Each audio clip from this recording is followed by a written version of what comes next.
Bendiciones.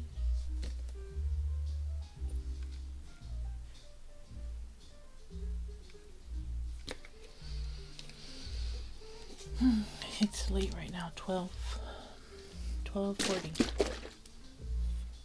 And I had yerba mate, so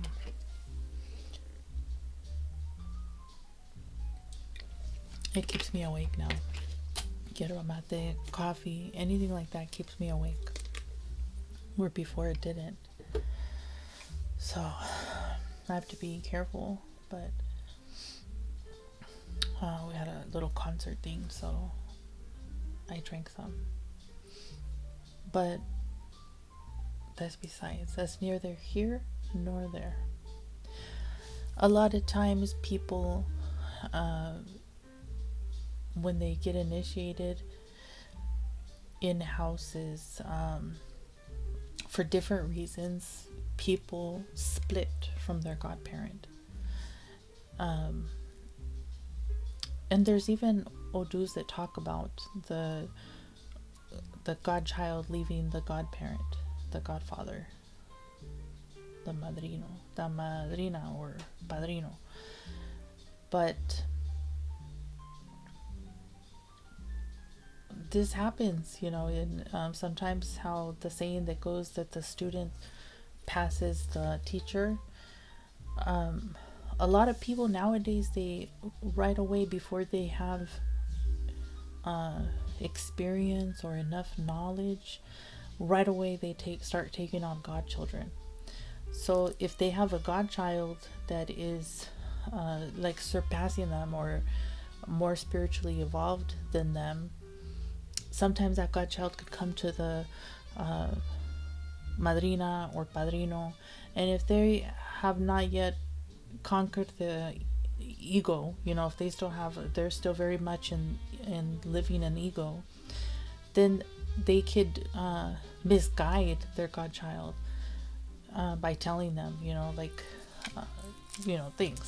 things about what their experiences are, and invalidating them, and that godchild still looking for validation from their padrino or madrina, or sharing experiences and maybe ones that they have not yet experienced, and so they don't understand it, so they're like, oh no, that's not, so it happens a lot of times where it's beneficial for the godchild to continue evolving. Will have a split from the house, from their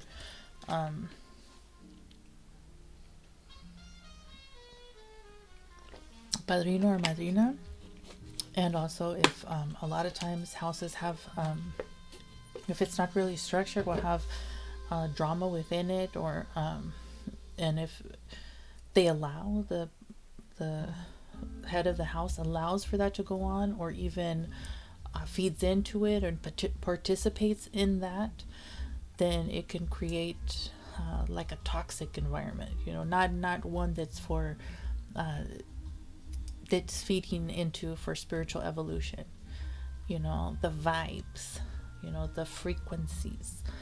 And so if that happens and the godchild has strong spirits and strong guides, will find a way, it maybe at first lightly, to try to guide them away from the house, but then again we keep hearing like, oh, you have to have a madrina, padrino, you have to have, so a lot of times us as humans also, because we're humans and we like to be in groups, and so they will force themselves against, just against their better judgment, to stay in the house.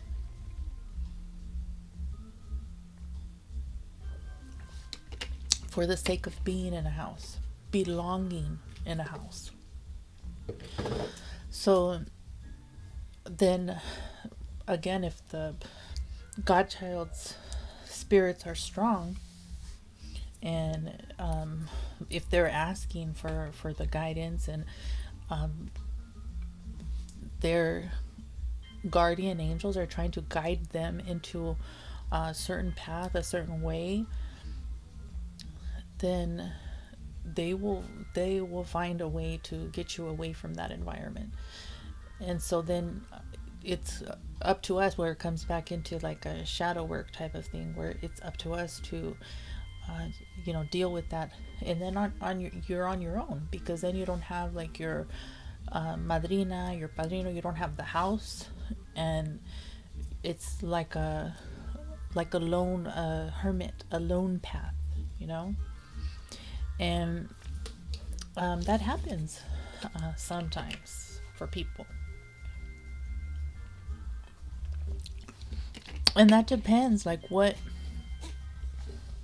your path is. Not everybody's path is to have a, a shrine, to care for a shrine, to feed and have the energies of their guardian angel. Some people just have you know, small little altars, or visit other people's altar, but don't have their own. Don't take care of their own. And that's actually the majority. A lot of people, I think, now receive things like olokun, or well, the warriors. I think everybody could get the warriors fine.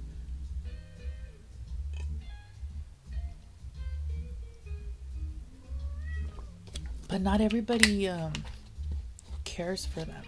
I had one god sister that she she got her warriors, Elegua, Ogun, or Chosi, and she went through this phase where she didn't want them anymore, and so she left them at the church, at the Catholic church. And I think a lot of people in the house that we had would, in most houses, they receive, their warriors or different, and then they just, if they leave the house, they kind of leave the practice of of taking care of them. And because it's different when it's like by yourself, when you're alone and you have the practice by yourself. And then when it's in the group, it's like more, the energy is more. You could feed off other people's energy, but when you're by yourself, to do that, a lot of people just give up. So don't give up. Don't give up. Even if you don't have your madrino, you cut ties with your padrino and your madrina, and you're not talking to them, and the house, you have problems and drama or whatever. Don't focus on that. Just focus on your relationship with your guardian orishas, your ancestors. Elegua. If all else fails, Elegua. Always.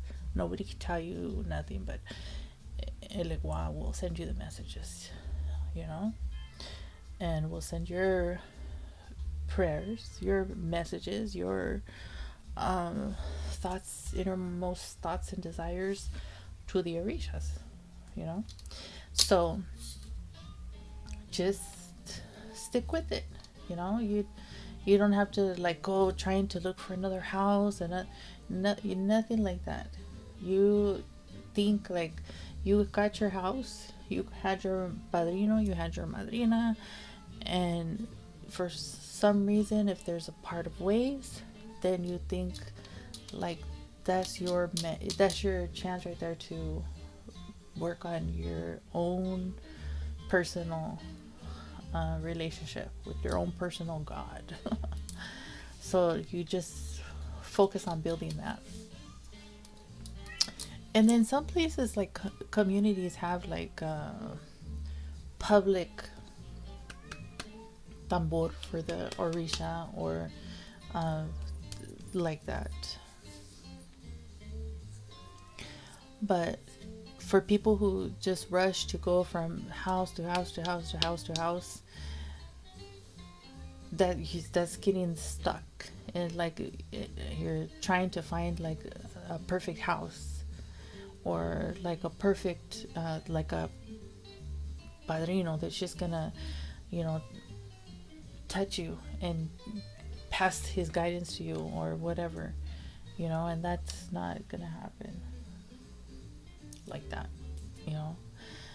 And so just keep on trucking. Keep on trucking.